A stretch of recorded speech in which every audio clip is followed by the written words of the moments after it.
MLA Komatireddy Rajagopal Reddy మరోసారి తీవ్ర వ్యాఖ్యలు చేశారు. మంత్రి పదవి విషయంలో సమీకరణాలు కుదరటం లేదని చెప్తున్నారని, ఎందుకు కుదరటం లేదని ప్రశ్నించారు ఆయన. తనకు పదవి రాకుండా ఎవరు అడ్డుకుంటున్నారని అన్నారు. నన్ను పార్టీలోకి తీసుకున్నప్పుడు తాను వెంకటరెడ్డి ఇద్దరం అన్నదమ్ములమని తెలియదా అని అన్నారు. పార్లమెంట్ ఎన్నికల వేళ మరోసారి ప్రామిస్ చేసినప్పుడు తామిద్దరం అన్నదమ్ములమన్న సంగతి గుర్తులేదా అని కూడా ప్రశ్నించారు రాజగోపాల్ రెడ్డి. నన్ను గెలిపించుకున్న ప్రజలకు నన్ను అవమానిస్తే వాళ్ళు అవమానించినట్టు కదా.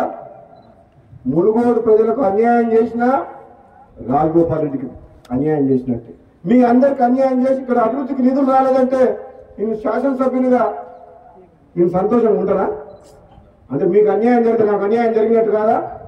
అందుకనే ఎప్పుడంటా నాకు అన్యాయం జరిగినా పర్వాలేదు, కానీ మునుగోడు ప్రజలకు అన్యాయం చేయొద్దని గతంలో చెప్పిన ప్రభుత్వానికి ఇప్పుడు కూడా చెప్తున్నా. సరే, నాకు మీరు మాట ఇచ్చినప్పుడు ఇద్దరు, కానీ అప్పటిదాకా మాత్రం మునుగోడు అభివృద్ధికి మాత్రం సహకరించండి, ఒక్క రూపాయి కూడా ఆపత్తున్నా.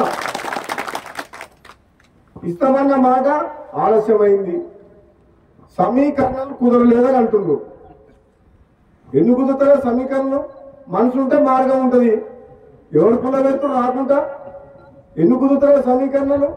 నీకు నన్ను పార్టీలో తీసుకున్నప్పుడు కదా మీ ఇద్దరు అర్థం ఉండాలి కదా, తెలుసుగా. మన పార్లమెంట్ ఎన్నికలప్పుడు రెండోసారి ప్రామిస్ చేసి మాట ఇచ్చినప్పుడు కదా మీ ఇద్దరు అర్థంలో. అంటే వాళ్ళు ఎట్లుందంటే ఒడ్డు దాటినాక ఓడమల్లయ, ఒడ్డు దాటినాక బోడమల్లయ అన్నట్టుంది. ఇప్పుడు సమీకరణలు కుదురుతలేవని మన బట్టి విక్రమార్క గారు అంటుండ్రు. ఏం కుదురుతలేవు? 9 మంది ఎమ్మెల్యేలు ఉన్న ఖమ్మం జిల్లాలో 3 మంత్రులు ఉన్నారు. ఎంతమంది ఉన్నారు? 11 మంది ఎమ్మెల్యేలు ఉన్న నల్గొండకు 3 ఉన్నారు. తప్ప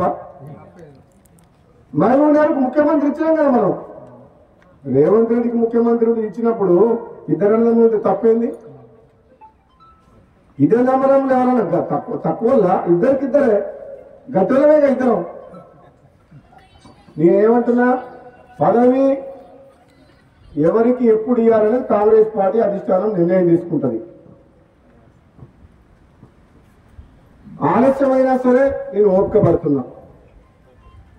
పదవుల కోసం పాటులాడే వ్యక్తిని కాను. నేను ఒక్కటేమంటున్నాను, ఈ ప్రాంతం ప్రజలు గతంలో ఎమ్మెల్యే గెలిపించినప్పుడు మనకు ప్రభుత్వం లేదు, టీఆర్ఎస్ ఉండే.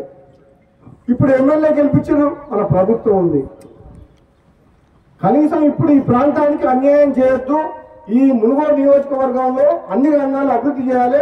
నిజంగా నేను పార్లమెంట్ సభ్యులుగా పనిచేసిన 7 నియోజకవర్గాల్లో, ఎమ్మెల్సీగా పనిచేసిన నల్గొండ జిల్లా మొత్తానికి. అన్ని నియోజకవర్గాలు చూసిన మునుగోడు అంతా వెంకబాటులో ఎక్కడ లేదు.